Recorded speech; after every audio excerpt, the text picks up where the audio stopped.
Yeah, I mean, look, like, you can make the case that Robert Griffin pretty much made a living, especially when he was at Baylor, on using his legs to really get things done. And, Lamar Jackson's done that. But Minshew has the ability to run as well. It's no secret if anyone watched any football this year, you saw that he did that. But I think he's a lot smarter. And, Gruden, I'm sure, recognizes that. So, again, like, I've said it once, I'll say it again. Bring a guy in like that, and that'll do a lot to solve that ongoing problem that they're having there with those quarterbacks. David's right. I mean, I really wouldn't be surprised if Foles is gone after the year. I mean, he hasn't even won a game as a starter there yet. Let's not forget that either. No, that's true. I mean, the first game he had as a starter was against Kansas City. He was knocked out early. So yeah, I mean, that's true. He hasn't won one as a starter. But again, you can't get rid of a guy. At least you got to give him a second year with all that money. Yeah, and there's only 2 quarterbacks in Super Bowl history that have beaten Tom Brady, and Nick Foles is one of them. So a part of that, too, will be a reason why they try to bank on him going into 2020. But again, if he doesn't pan out, you have somebody in the back in Gardner Minshew that could step right in. And as we saw, they were a better team when he was on the field. Well, the bottom line is you have an open quarterback competition.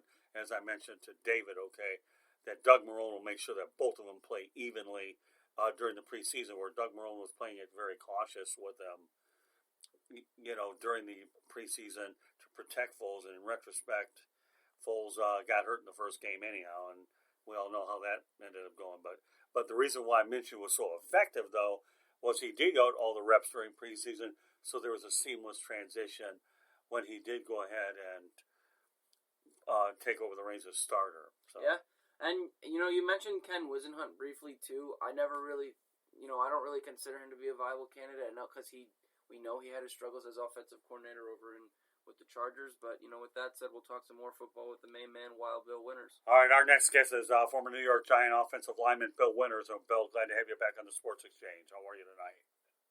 Good evening, boys. How we doing? Oh, we're doing great. We're on a roll here. I'll be darned. We're doing quite well. Thanks for being on the program, Bill. My pleasure.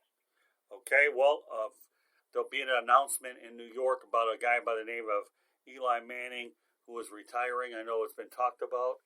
I'm sure Eli is preparing for his farewell with the New York Giants. What are your thoughts about Eli Manning's retirement? I think that it was time. They got a new coach. They've got the number 1 draft choice they've drafted, so he's going to go out gracefully because he is New York. 16 years in the league, never missed an injury, never missed a start due to injury, which is incredible, which I think puts him in the Hall of Fame because of that, because I always look for consistency over time. MVP of 2 Super Bowls, won 2 Super Bowls as wild card teams, and a class act. Never any problems and handle the New York media. So it doesn't get any better than being Eli Manning and being the quarterback in New York, and he is New York. Mm-hmm. So I think he's had a great career. Extremely proud of him for how he handled it. He was smart enough to blow off San Diego because he knew he was going to go into it at this. Going out there because, no disrespect intended, just the franchise has never really had their act together. True. So, that a lot had to do with his father, I'm sure. So he came in and did amazingly well. So I believe he's got enough credentials to get in the Hall of Fame, and I think it was time, and he wanted to go out on top, and, it was time. I don't think there are any offers anywhere else either because of his age.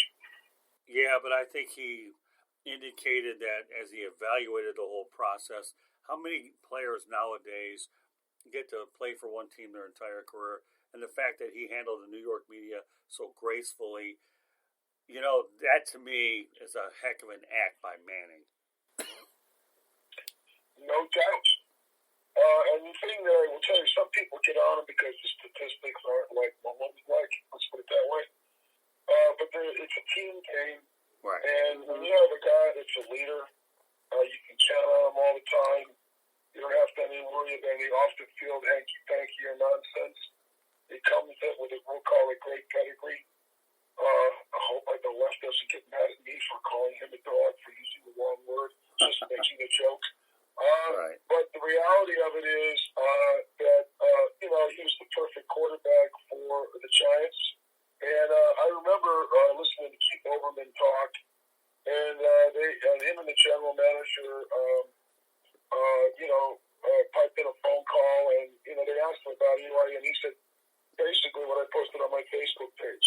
He did exactly what we brought him in for. He won championships. He was consistent. We had no problems with the media, and we knew what we had in him, and, it was just kudos to him. I'm really proud of his career, and, you win with guys like that. It's a team game. So when you have a good running game and you play great defense, it's Tony Kornheiser made the remark, he's like Cleopatra, and the 4 defensive linemen should be carrying the throne. Carrying, the movable throne. I thought that was hilarious, but that's really the way it was. He was a great quarterback, and we put a good team around him, and he delivered. And it was straight out money in the Super Bowls. I think he had 17 touchdown passes and 2 interceptions. So, up there with Joe Namath playing big time games. Well, it doesn't hurt that his 2 wins occurred against the New England Patriots and ended their incredible perfect season, that he was money at a big time either. So, I think Eli Manning has nothing except to be proud of himself. In fact, by contrast, I think one guy who's probably struggled with any credibility is Ben McAdoo for sitting him down the way that he did and took a lot of heat, and that probably led to his quicker exit with the Giants giving up Eli too soon before they had that real successor in place. No argument here. When you got a team around him that's, doesn't have the personality he's had before, he took the higher road, which makes me sound like he's a true pro. Oh, yeah. And he handled it the right way. And no disrespect to Teddy. Eli's got a couple of years left in him. There's no doubt in my mind. But why are you going to go anywhere else? Right. It's a team game. Quarterbacks are only as good as the players they have around him. I played against Joe Montana when they were 1-15. He looked like a little kid running for his life. A couple of years later, he's winning the Super Bowl because they put some serious power on him. So, it's what the situation is with the quarterback. Lewis got a question. Go ahead. Well, no, not necessarily a question. I will say this, Bill. I agree with you. Eli Manning is a Hall of Famer, even if you say that he wasn't the greatest statistical case.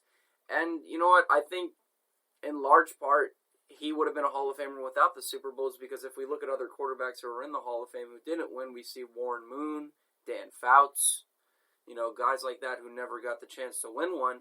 But Eli did it against 2 great New England teams, and I think that really means something. We also have to remember, we were talking pre-production about Jameis Winston's struggles and why he throws so much and threw so many interceptions. I think a similar thing can be said about Eli. While Eli handled the media a million times better than Winston has during his career in college and in the NFL, Eli also never, like you alluded to during our pre-production, Bill, Tampa Bay has had problems with the run game forever. Eli never really had that guy in the backfield. For a couple of years, he had Rashad Jennings as a good, solid running back for him there. And, you had Victor Cruz, decent wide receiver, but he was kind of forced to throw the ball a lot. So you can argue that some of his interception numbers are a little skewed because of the lack of the run game. Excellent point, Lewis. Yeah, I'll agree with you there, too. Yeah, for sure. Phil Simms had some pretty good talented guys around him, on offense. So, that just is a testament to, I think the fact that Manning won 2 Super Bowls makes it good for him and also the longevity. I think that makes him in the Hall of Fame. We also have to remember him and his brother are the 2 most highest earning duo of brothers to play any sport in professional North American sports history. So he's definitely going to leave with a nice, the bank account looking pretty nice. $1 billion, Lewis. Yeah, $500 million. I think it was between the 2 of them, which is impressive. So again, it's a testament to him. I have so much respect for the guy, even despite the fact that he retired 117 and 117. You can't blame that all on him. Like you said, Bill, it's a team game. He didn't have people around him for the last 6-7 years of his career. They had one winning season. I think that was in 2016. Yeah, that record doesn't mean nothing. 117.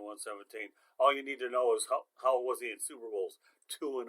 Yeah, there's less people that have walked on the moon that have beat Tom Brady in the Super Bowl. Hey, the kid's on a roll there, Bill. Remember that quarterback quarterback in any given Sunday. There you go. The veteran guy and all the crap he's going through, and the rookies sitting there, Jamie Foxx doing all that kind of stuff. Yeah, he was kind of in that situation. I mean, I don't mean to magnify, but he handled that situation as classy as anybody.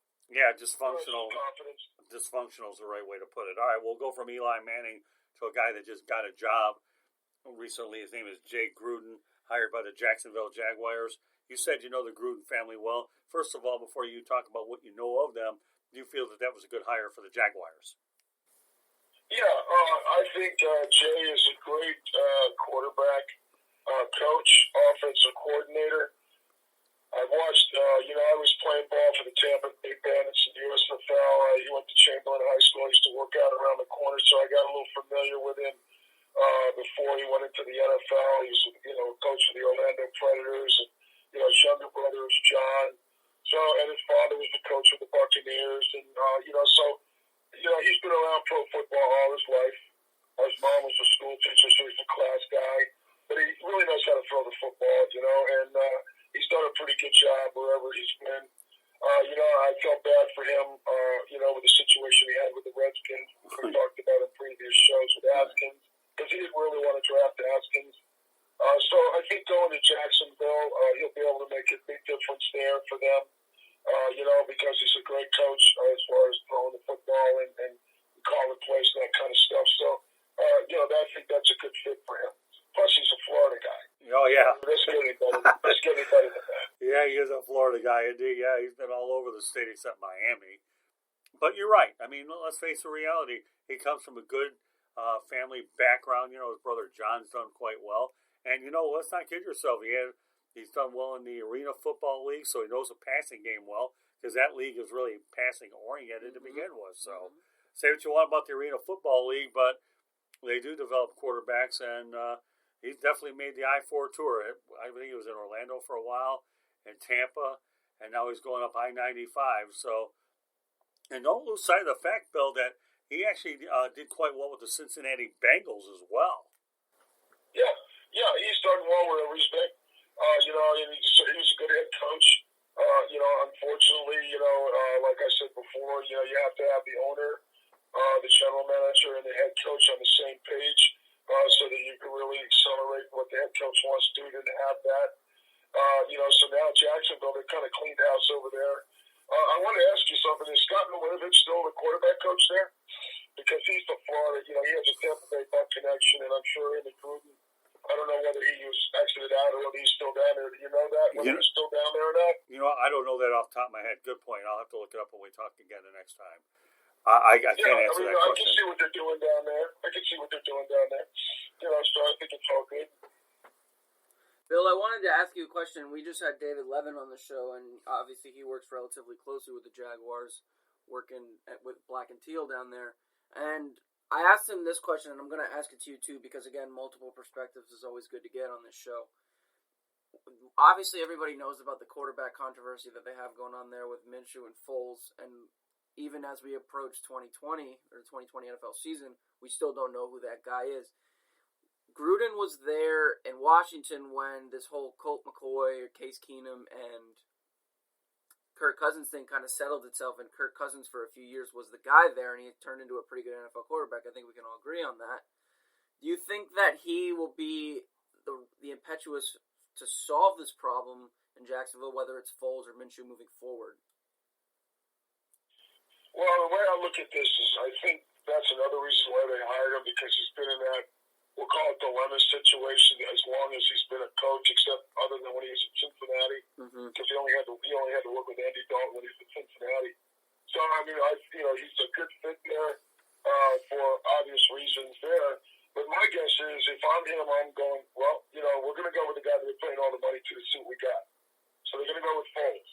Okay, and what I like is when you have teams, you have two really good quality quarterbacks that you can win with. Okay, and guys, they're good guys in the room where they're both supporting each other. Okay, and then you have a coach like